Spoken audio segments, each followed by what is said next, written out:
Muy buenas noches tengan todos. Vamos a comenzar con la presentación del día de hoy. El día de hoy vamos a hablar sobre los efectos nocivos de los diferentes tipos de radiación en la visión. Entonces, vamos a comenzar hablando un poco sobre la luz. La luz es una fracción del espectro electromagnético que puede ser detectada por el ojo humano. El espectro electromagnético es un conjunto de ondas entre las cuales vamos a encontrar a las radiofrecuencias, las microondas, las ondas de luz infrarroja, de luz ultravioleta, de rayos X y los rayos gamma. La luz visible solamente va a formar una estrecha franja que va a ir de longitudes de onda desde los 380 nanómetros, que son los colores más fríos, como los colores violeta o los colores azules, hasta los 780 nanómetros, que son los colores más cálidos, como los rojos o el color naranja. Los colores del espectro se van a ordenar conforme el arco iris, formando el llamado espectro visible. En esta imagen les muestro cómo se ordena el espectro electromagnético, justamente con las radiofrecuencias, las microondas, infrarrojo, el espectro de luz visible, la luz ultravioleta, los rayos X y los rayos gamma. Dentro de este tipo de radiaciones, las que a nosotros nos interesan son las radiaciones no ionizantes. Estas son radiaciones que tienen longitudes de ondas comprendidas entre los 100 nanómetros y 1 milímetro. Entre estas vamos a incluir, en cuanto a las radiaciones ultravioletas, las UVC, las UVB y las UVA. Estas van a comprender radiaciones entre los 100 nanómetros hasta los 380 nanómetros. Posteriormente, el espectro de luz visible, que como ya lo mencionamos, va desde los 380 a los 780 nanómetros. Y por último, las luces infrarrojas, que van a ser del tipo A, B y C, que van a comprender los 780 hasta 1 milímetro. Después, en la fotometría ocular hay que tener en cuenta diferentes fenómenos ópticos que van a modificar el porcentaje del espectro que va a llegar hasta los fotorreceptores, que es la parte más posterior de la retina. La reflexión, la absorción y la dispersión. La reflexión de la luz es un fenómeno que va a ocurrir cuando un rayo de luz choca contra un cuerpo y éste se refleja. La textura y el color de los objetos van a influir en qué porcentaje de la luz se va a reflejar. Por ejemplo, los cuerpos más claros van a reflejar en mayor parte la luz, mientras que los más oscuros las van a reflejar en una menor cantidad. La absorción ocurre cuando un rayo de luz choca contra un cuerpo y parte de los rayos son absorbidos. Esto ocurre ya que el sol es una mezcla de los 7 colores, y cuando éste ilumina un objeto, digamos de color verde, este va a absorber todos los colores y solamente va a reflejar el color verde. Y este es el color que el ojo va a captar. Si algún cuerpo absorbe todos los colores de la luz, vamos a verlo de color negro. Y en lo contrario, si este los refleja, los vamos a ver blancos. Esta energía que es absorbida se va a transformar en energía térmica, por lo cual los cuerpos transparentes van a absorber una cantidad pequeña de la luz, mientras que los opacos van a absorber una mayor cantidad. Es por eso que los cuerpos oscuros se calientan mucho más que los claros. Por otro lado, la dispersión ocurre cuando un rayo de luz choca contra un cuerpo y éste se separa en sus diferentes longitudes de onda. El mejor ejemplo de la dispersión que se encuentra es el arco iris, porque la luz se dispersa en la atmósfera a través de las partículas de agua. Va a hacer que las longitudes de onda más cortas, que son los colores más fríos, se van a dispersar más que las que son las de los colores cálidos.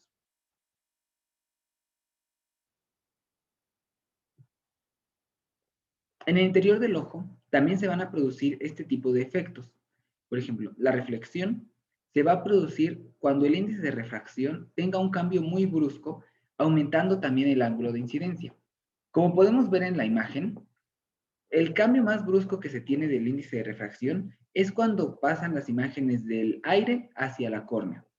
También van a ocurrir reflexiones, aunque de mucha menor importancia, en la cara posterior de la córnea, en el cristalino y en el humor acuoso. En cuanto a la absorción, la córnea se va a encargar de absorber gran parte de la radiación de longitud de onda inferior a los 280 nanómetros en la región ultravioleta, transmitiendo prácticamente toda la radiación visible, y va a ser un filtro muy importante para el infrarrojo, donde va a absorber casi completamente toda la radiación a partir de los 2 micrómetros. El cristalino es un lente que se encuentra en la parte posterior de la córnea. y este es el principal responsable de las pérdidas de la luz por absorción en el espectro visible. En cuanto a la radiación ultravioleta, va a absorber entre los 300 y los 400 nanómetros, va a ser un filtro que va a evitar que los rayos UVA lleguen a la retina.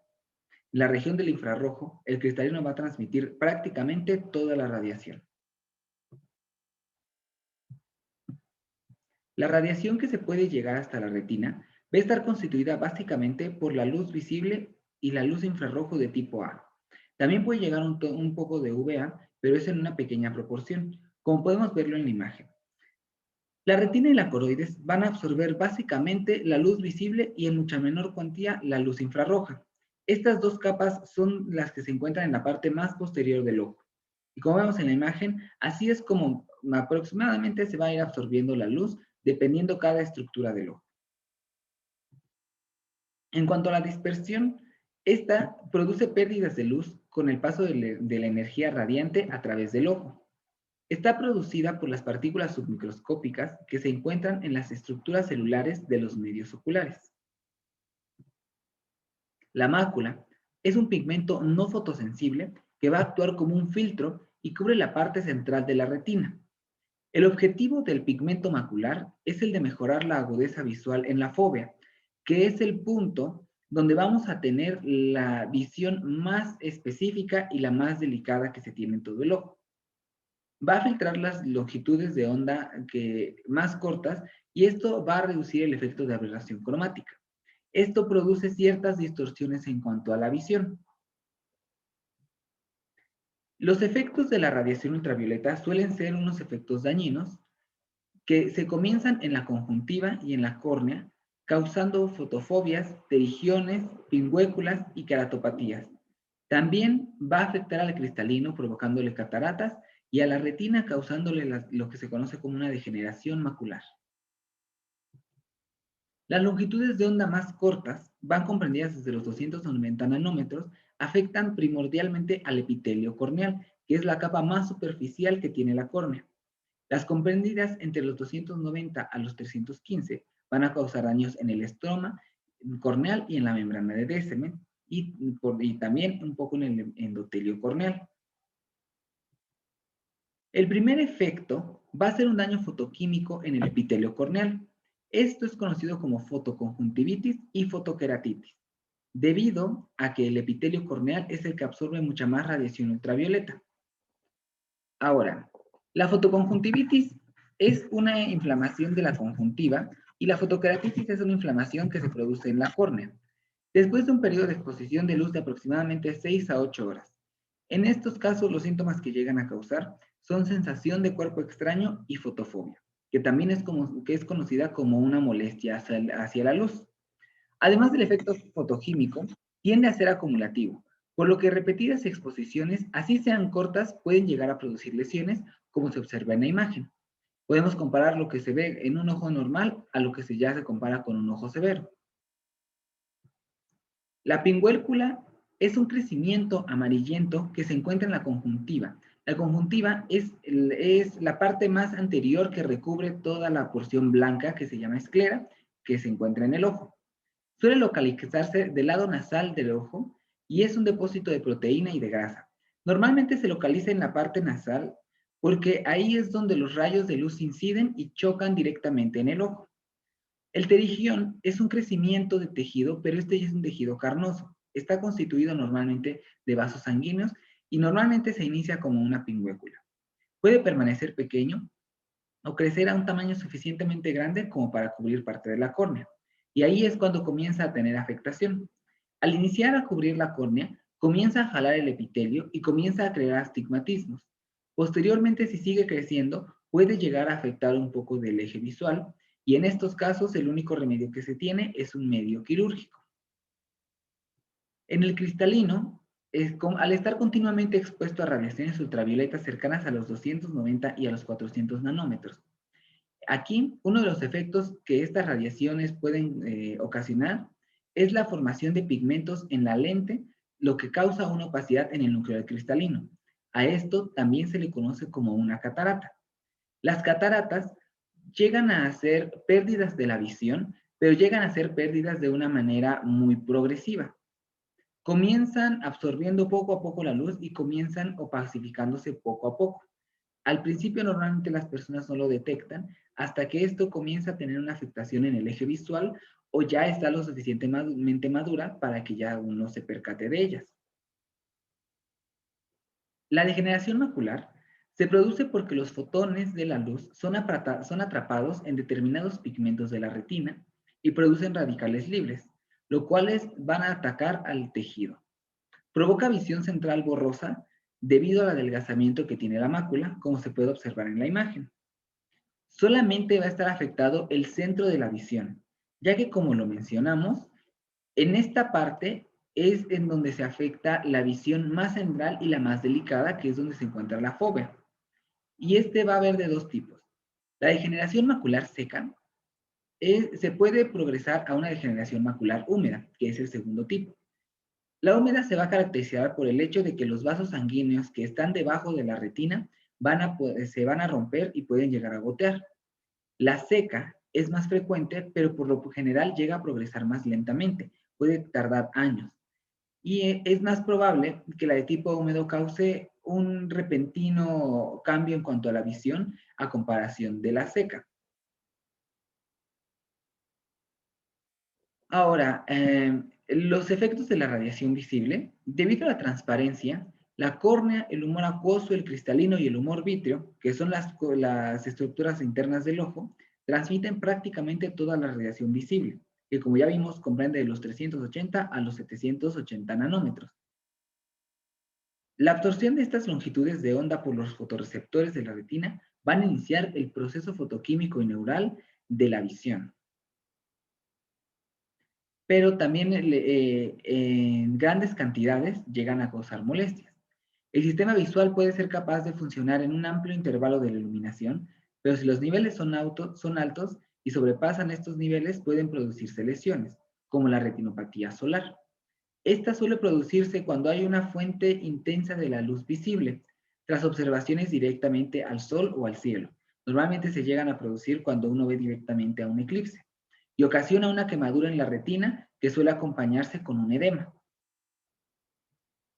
Los efectos de la radiación infrarroja, debido a que la absorción de la atmósfera tiene un intervalo comprendido entre los 780 y los 2000 nanómetros, es muy complicado que se involucren los ojos en cuanto a las lesiones producidas por estas radiaciones. Sin embargo, hay fuentes artificiales de la luz, tales como el arco de carbono, la luz de tungsteno, los láser xenón o algún otro tipo de láser, y estos producen una cantidad de radiación infrarroja que es mucho más alta a la que emite el Sol. Pero normalmente en los lugares donde se ocupan este tipo de radiaciones, las personas que los llegan a ocupar deben de tener protección especializada para evitar que este tipo de radiaciones produzca daños muy grandes en el ojo. Otras formas de la radiación. Las microondas de larga longitud de onda y las radiaciones ionizantes, tales como los rayos X y los rayos gamma, son conocidos como radiaciones altamente nocivas para los tejidos vivos y los tejidos del ojo.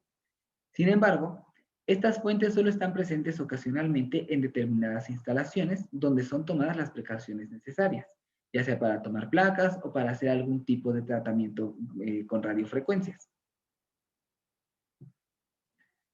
La iluminación retiniana. La cantidad de la luz que alcanza la retina está controlada por la pupila, y la variación del diámetro pupilar solo es un mecanismo de la respuesta rápida para evitar los daños de la retina. Pero como ya lo vimos, existen otros mecanismos de adaptación mucho más complejos hacia la luz, de los cuales las estructuras no están al 100% conectadas. Para protegernos de este tipo de radiaciones, ya sean las ultravioleta, ya sean la luz visible, vamos a tener que utilizar algún tipo de filtro o algún tipo de lente, dentro de las cuales encontramos las primeras, las lentes absorbentes. Una lente absorbente o una lente filtrante va a ser aquella que se utiliza con el objetivo concreto de reducir la cantidad de la luz o de la energía radiante transmitida. Tal cual va a actuar como un filtro. Estas lentes pueden absorber la luz de manera uniforme, ya sea todo el espectro visible o de forma selectiva, absorbiendo unas longitudes de onda más que otras. Las lentes para absorción de la radiación ultravioleta. Para proteger nuestros ojos de recibir una gran cantidad de radiación ultravioleta, los especialistas han diseñado gafas con filtros específicos que reducen el efecto de este tipo de luz, bajando su intensidad entre un 15 y un 20%, ayudando así a resguardar nuestra visión. Para proteger los ojos de la luz azul, se pueden usar gafas que filtran tanto los rayos ultravioleta como la luz azul, ya sea porque provocan una gran fuente natural o ya sea en fuente artificial. Este tipo de filtros nos va a ayudar ya que va a absorber de manera selectiva la luz azul, como ya lo mencionamos. La luz azul cobalto es la luz que está en los dispositivos electrónicos que nos causa este tipo de daños, mientras que la luz azul turquesa va a ayudarnos a regular el ciclo circadiano. Este ciclo es el encargado de ayudarnos a poder tener un descanso óptimo. Las lentes de uso exterior. Para la Oficina Americana de la Normalización, define una gafa de sol como aquella que transmite menos del 67% de la luz incidente. Aunque todas estas lentes están diseñadas para uso exterior, tienen una excelente absorción en un rango de los 200 a los 300 nanómetros, pero en el intervalo de los 300 a los 400 nanómetros, su absorción deja muchísimo que desear. Las lentes tintadas o coloreadas tienen como fin la protección de los órganos de la vista contra las acciones nocivas de la radiación. Estas lentes tienen la propiedad de absorber en distinta medida las radiaciones de una longitud de onda determinada. Las lentes tintadas absorben o transmiten un porcentaje más o menos importante de las radiaciones, sobre todo de las radiaciones visibles. Es por esto que una lente tintada se va a caracterizar por su coeficiente de absorción o por el de transmisión. Cada fabricante presenta una gama extensa de diferentes colores. Los lentes de un mismo color existen generalmente en 4 o 5 graduaciones de diferentes tonalidades, aunque sean del mismo color. Como se observa en la tabla, tenemos desde el número 0 hasta el número 4. Esto va a variar entre si el lente va a ser más o menos oscuro y va a depender también en qué tanta absorción va a tener, la luminosidad con la que se recomienda el uso y en qué tipo de ocupaciones o en qué tipo de molestias son en las que más se llegan a recomendar este tipo de lentes. Las lentes fotocromáticas son aquellas que se van a oscurecer cuando estén expuestas a la radiación ultravioleta. Funcionan de la siguiente manera. Cuando absorben radiación ultravioleta, los cristales de haluro de plata se descomponen en plata. Van a comenzar así el proceso de oscurecimiento de la lente. Cuando esta radiación cesa, comienzan a recombinarse formando otra vez haluro de plata.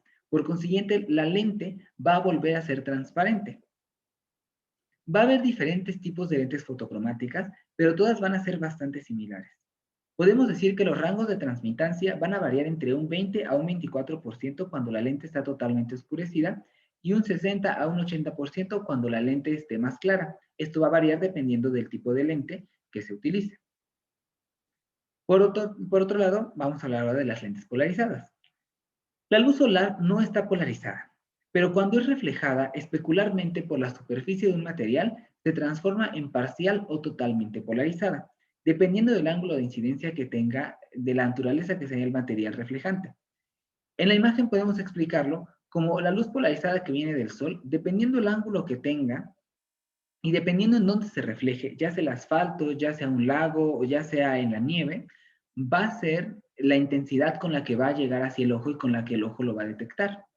La utilidad de un filtro polarizante va a ser la reverberación, es decir, suprimir la reflexión con la que la luz se refleja en la superficie.